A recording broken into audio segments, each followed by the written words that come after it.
Hey, you guys, can I ask you a question? Yeah. Can I ask you why it's important to have diverse students in your classroom? Like at your home schools? You have it right here. Yeah. Why it's important to have diverse classrooms? Why is it nice? So you can get along with people better.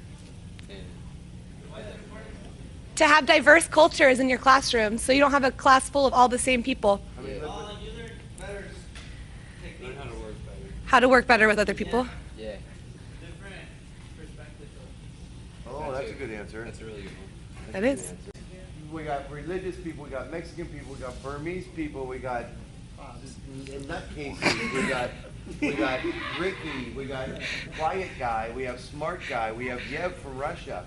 So we're all a big diverse group, right? Yeah, that's fun. And together it was the best ever because that's what diversity is. We all learn how to get Like the biggest part is definitely getting to know each other. Like we've known each other since middle school, but we never talked before this year. But yeah, we're like two peas in a pod. Definitely, especially being in this class, it teaches you like not to look at the color of someone's skin. Like everyone inside, everyone's the same.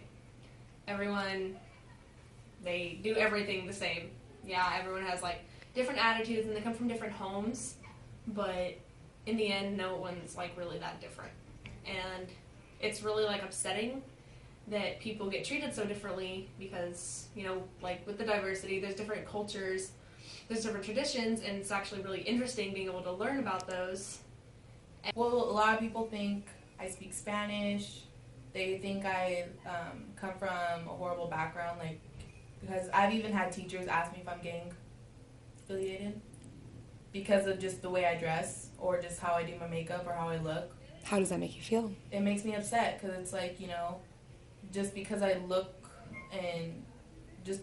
like how I do, like I can't control how I look. I can't control where I come from. And just because I look a certain type of way or dress a certain type of way, you shouldn't ask me. That's just inappropriate. So I would say instead of, like, don't make assumptions about your students. We all have our stories, and everybody learns differently. Some are slower, some are faster than others. We have different paces, and also kind of let the students learn more about you. Don't make it kind of more like a comfortable environment, because then when a student feels welcomed in your classroom, they're more likely to do better. students. Well, like, just like vocabulary, sometimes they're like, oh, what does that mean, you know, or, oh, I have to think of this word and translate it. Like, my teacher goes up to the German boy in our class and he's like, you got a sunburn. Have you ever heard of sunscreen? And he's just like, yeah, and she's just like, okay, that's good to know. And he's just like, yeah, I just went camping this weekend, or is that what you call it? You're in the woods and you go in tents? And I'm just like, yeah, that's camping. So it was really funny, but they know basically what we know, and they know our music and our pop culture and style. But I mean, of course, they're gonna wear like different clothes and like act differently. But I mean, they're pretty cool. All of us really like them, unless they're like super rude to us. So yeah. So do you think it's important to have diverse classrooms? Yeah, it is. I mean, I don't want to be stuck in a class just full of white kids, because I mean, like, I guess that there's lots of classrooms like that, but I mean, I think it's important because if the teacher just always grows up with like students, white kids, and then some Hispanic kid comes in or Asian kid, they're gonna treat them differently. And I like know that, like I've seen it in the classroom. Like there's some kids from the Middle East that came over here, and they can't speak English that well, but they're really good at math. And so he's really, really careful with them. Like he'll like go over and make sure that they know everything. And I almost feel like Classroom, how do you see teachers working with the students? Are there any like sort of techniques that you've seen used, or how do you communicate with students if there's a communication barrier? There's really no communication barrier. Mrs. Russell, she's our world geography and U.S. history teacher. She's really into culture, so she's more. She learns more with them and she teaches them. Does more one-on-one with them. Whereas other teachers, they kind of just treat them as like another student, and they don't really they're not like no one's racist. I've never seen a teacher be racist or anything or like cut them off or something. But usually they treat them like a normal student. Nothing like rude. Hanford is a really equal place, and like everyone always comes together. Working with them, they're kind of at the beginning of the year. They're usually standoffish, and they're usually just like, I don't know what to do. But when you really get to know them, you actually talk about their cultures. And then there was a one girl last year. She was from Spain, and we were talking about accents. And can I go to my car real quick and get my yearbook? Sure. This girl from Spain, we were talking about accents. She said she can only hear an accent when someone talks in her language. So I was talking in Spanish, and I was counting because that's the only Spanish I know, and we were all like laughing. She's like, "See, that's an accent. That's a perfect white person accent." So it was really fun. I believe people need to be more open, such as myself.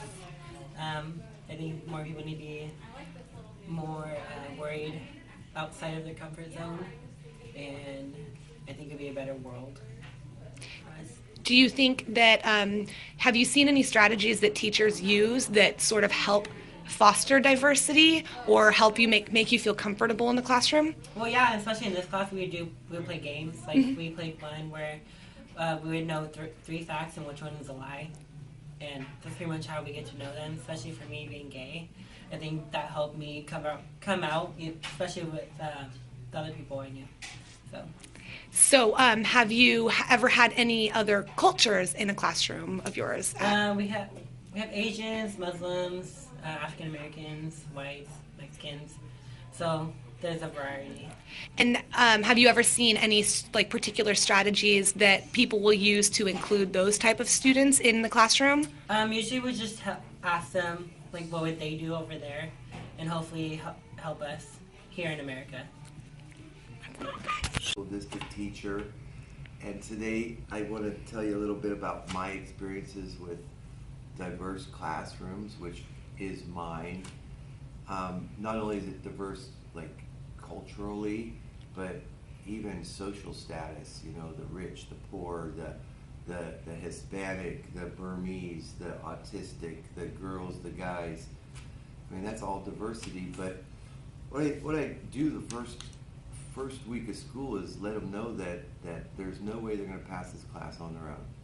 That they need each other, and no matter what it's like at their home school, where they have their comfort zones and their little groups that they hang with, that this is different here, and everyone needs everyone. And they don't understand that at first, but by the end of the year, they've formed friendships that last a lifetime.